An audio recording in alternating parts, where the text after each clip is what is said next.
ସୁରମା ନାନୀ ମୋ ବାପାଙ୍କ ସାନ ଭଉଣୀ। ସେ ମୋର ପିଉସୀ ହିସାବ ହେବେ। ମୁଁ ତାଙ୍କୁ ରମା ନାନୀ ବୋଲି ଡାକେ। ରମା ନାନୀଙ୍କ ସ୍ୱାମୀ ଜଣେ ଶିକ୍ଷକ, ହାଇସ୍କୁଲର ହେଡମାଷ୍ଟର। ରମା ନାନୀଙ୍କର ପିଲା ଛୁଆ ନଥିଲେ। ସେ ମୋତେ ପୁଅ ପରି ବହୁତ ଭଲ ପାଉଥିଲେ। ମୋ ଶ୍ରେଣୀରେ ପଢ଼ିବା ବେଳେ ମୁଁ ନାନୀଙ୍କ ଘରେ ରହି ପାଠ ପଢ଼ୁଥିଲି। ରମା ନାନୀ ଦେଖିବାକୁ ଖୁବ୍ ସୁନ୍ଦରୀ। ବୟସ ତାଙ୍କର ସେତେବେଳେ ବର୍ଷ। ତାଙ୍କ ଫିଗର, ଗୋରା ଦେହ, ଗୋଲ ଗୋଲ ଦିଟା ବଡ଼ ବଡ଼ ଦୁଧ, ମସ୍ତ ଓସାରିଆ ଗାଣ୍ଡି। ବାହା ହେବା ପୂର୍ବରୁ ମୁଁ ପିଲା ଥିଲାବେଳେ ମୋତେ ବର୍ଷ ହେବା ପର୍ଯ୍ୟନ୍ତ ସେ ଲଙ୍ଗଳା କରି ଗାଧେଇ ଦେଉଥିଲେ। ପିଉସା ଶିକ୍ଷକ ଥିବାରୁ ସେ ମୋତେ ତାଙ୍କ ଘରେ ନେଇ ପାଖରେ ରଖି ପାଠ ପଢ଼ାଉଥିଲେ। ସେଇଠି ରହିବି ମୁଁ ପରୀକ୍ଷା ଦେଲି। ପରୀକ୍ଷା ପର ଛୁଟିରେ ମୁଁ ତାଙ୍କ ଘରେ ଥିବାବେଳେ ପିଉସା ଖାତା ଦେଖିବା ପାଇଁ କୋରାପୁଟ ଗଲେ। ତେଣୁ ମୋତେ ରମା ନାନୀଙ୍କ ସହିତ ରହିବା ପାଇଁ ପଡ଼ିଲା। ପିଉସା ପାଇଥିବା କ୍ୱାର୍ଟରରେ ଆମେ ରହୁଥିଲୁ। ମଫସଲ ସ୍କୁଲର କ୍ୱାର୍ଟର। ସେଥିରେ ବାଥରୁମ୍ ନଥିଲା। ଡ୍ରମରେ ପାଣି ଭର୍ତ୍ତି କରି ରଖି ବାହାରେ ଗାଧେଇବା ପାଇଁ ପଡ଼ୁଥିଲା। ନାନୀ ଦିନେ ଗାଧେଇବା ବେଳେ ଜାଣି ନ ପାରି ମୁଁ ସେଠାକୁ ଚାଲି ଯାଇଥିଲି। ସେତେବେଳେ ନାନୀ ଖାଲି ସାୟା ପିନ୍ଧିଥିଲେ। ତାଙ୍କ ବଡ଼ ବଡ଼ ଦୁଧ ଦିଟା ଓହଳି ପଡ଼ିଥିଲା। ଦେଖି ପକେଇ ମୁଁ ପଳେଇ ଆସିଲି। ସେଇ କଥା ଭାବି ଉତ୍ତେଜନାରେ ମୋ ବାଣ୍ଡଟା ଠିଆ ହୋଇଗଲା। ସେ ଗାଧୋଇ ଆସିବା ଭିତରେ ମୁଁ ତାଙ୍କ କଥା ଭାବି ମୁଠି ମାରିଦେଲି। ତାହା ପରଠାରୁ ସବୁଦିନେ ତାଙ୍କ କଥା ଭାବି ମୁଁ ମୁଠି ମାରି ଚାଲିଲି। କ୍ୱାର୍ଟରରେ ରୋଷେଇ ଘରକୁ ଛାଡ଼ି ଦୁଇଟା ରୁମ ଥିଲା। ଗୋଟାଏ ଡ୍ରିଗିରୁମ ଓ ଅନ୍ୟଟା ବେଡରୁମ। ଡ୍ରିରୁମରେ ଗୋଟିଏ ଖଟ ପଡ଼ିଥିଲା। ସେଠାରେ ପିଉସା ଶୁଅନ୍ତି। ମୁଁ ଓ ରମା ନାନୀ ବେଡରୁମରେ ଶୋଉ। ପିଉସା ବୋଧେ ନାନୀକୁ ବହୁତ କମ୍ ଗିହନ୍ତ। ଦିନେ ଦିନେ ରାତିରେ ନିଦ ଭାଙ୍ଗିଲେ ମୁଁ ଦେଖେ ନାନୀ ଶାଢ଼ୀ ତଳେ ହାତ ପୂରି ତାଙ୍କ ବିଆକୁ ଘଷୁଛନ୍ତି। ସେ କଥା ଦେଖି ମୋ ଦେହ ଗରମ ହୋଇଯାଏ। ମୁଁ କଡ଼େଇ ହୋଇ ଶୋଇ ବେଡ ଉପରେ ମୋ ବାଣ୍ଡକୁ ଘଷେ। ଦିନେ ଖରାବେଳେ ମୁଁ ଉଠିବା ବେଳକୁ ନାନୀ ତାଙ୍କ ଶାଢ଼ୀ ତଳେ ହାତ ପୂରି ବିଆକୁ ଘଷି ଆଙ୍ଗୁଳି ମାରୁଛନ୍ତି। ମୋ ନିଦ ଭାଙ୍ଗିବା କଥା ସେ ଜାଣିପାରି ନଥିଲେ। ଗରମ ହେଇ ଖାଲି ଉହ ଆହ ହଉଥିଲେ। ମୁଁ ହଠାତ୍ ଉଠି ପଡ଼ିଲି। ନାନୀ ଡରିଗଲେ।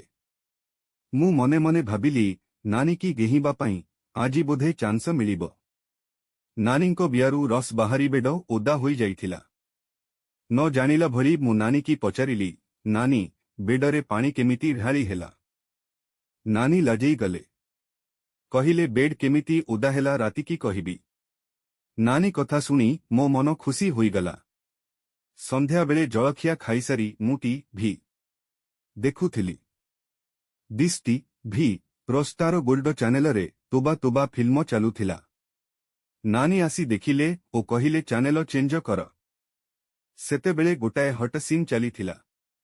ମୋ ମୁଡ୍ ଖରାପ ହୋଇଗଲା। ମୁଁ ଟି.ଭି. ପାଖରୁ ଉଠି ପଳେଇଗଲି।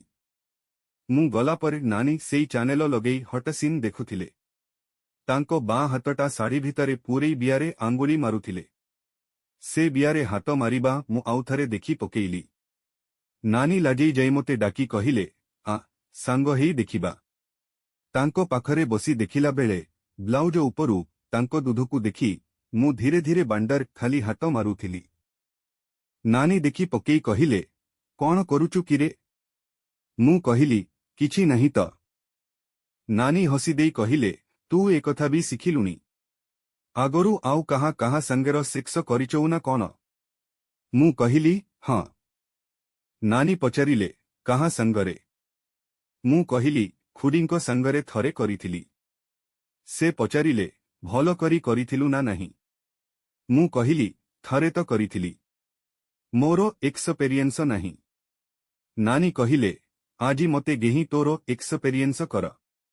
ତାହା ହେଲେ ବାହା ହେଲା ପରେ ତୁ ତୋ ସ୍ତ୍ରୀକୁ ଭଲ କରି ଗେହି ପାରିବୁ। ମୁଁ କହିଲି, ସେଇଥିପାଇଁ ତମକୁ ଗେହିବାକୁ ମୁଁ କେତେ ଆଗରୁ ଭାବୁଥିଲି।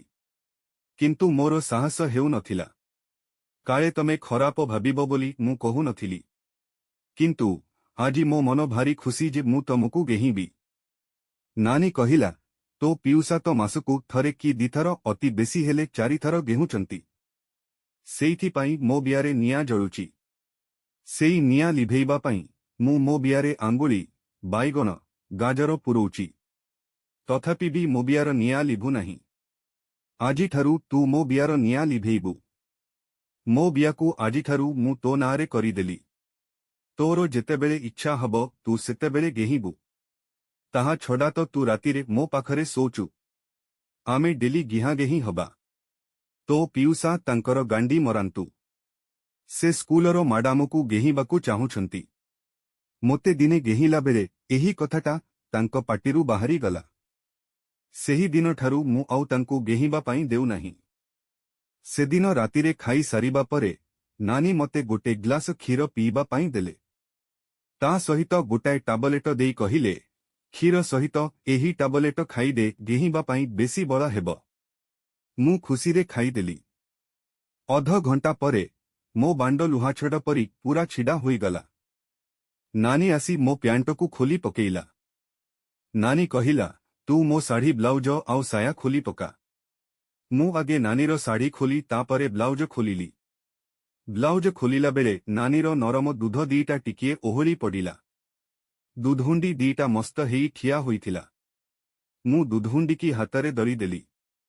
ନାନୀର ଦେହଟା ଶୀତେଇ ଉଠିଲା। ନାନୀ କହିଲା, ତୁ ଧୀରେ ଧୀରେ କର। ଆଜି ମୋର ଅଧିକ ସମୟ ଗିହାଁଗେହିଁ ହବାକୁ ଇଚ୍ଛା। ମୁଁ କହିଲି, ହଉ। ମୋ ବାଣ୍ଡଟା ଖାଲି ଖୁସିରେ ଡେଉଁଥିଲା। ନାନୀ ପୂରା ଲଙ୍ଗଳା ହୋଇଥିଲା। ମୁଁ ମୋ ବାଣ୍ଡକୁ ନେଇ କିଛି ସମୟ ତା ଦୁଧରେ ଘଷିଲି। ତାପରେ ମୋ ବାଣ୍ଡକୁ ନେଇ ତା ପାଟିରେ ପୂରେଇ ଗେହିଲି। ତା ପାଟିରୁ ଖାଲି ଭସ୍ ଭସ୍ ଲାଳ ବାହାରିଲା। ତାପରେ ମୁଁ ଖଟ ଉପରେ ଚିତ୍ ହୋଇ ଶୋଇପଡ଼ି ନାନୀକୁ କହିଲି, ନାନୀ, ତୁ ମୋ ଉପରକୁ ଉଠିଆସି ବାଣ୍ଡକୁ ତୋ ବିଆ ଭିତରେ ପୂରେଇ ଉଠ, ବସ୍ ହ। ନାନୀ କହିଲା, ଆରେ, ତୁ ତ ସବୁ ଜାଣିଛୁ। ମୁଁ ତତେ କ'ଣ ଶିଖେଇବି? ଆଜି ତୁ ତୋ ଇଚ୍ଛା ଅନୁସାରେ ମୋ ବିଆକୁ ଥଣ୍ଡା କର। ତାପରେ ସେ ମୋ ଉପରକୁ ଚଢ଼ିଯାଇ ମୋ ବାଣ୍ଡକୁ ତା ବିଆ ଭିତରେ ପୂରେଇ ଉଠ ବସ ହେଲା।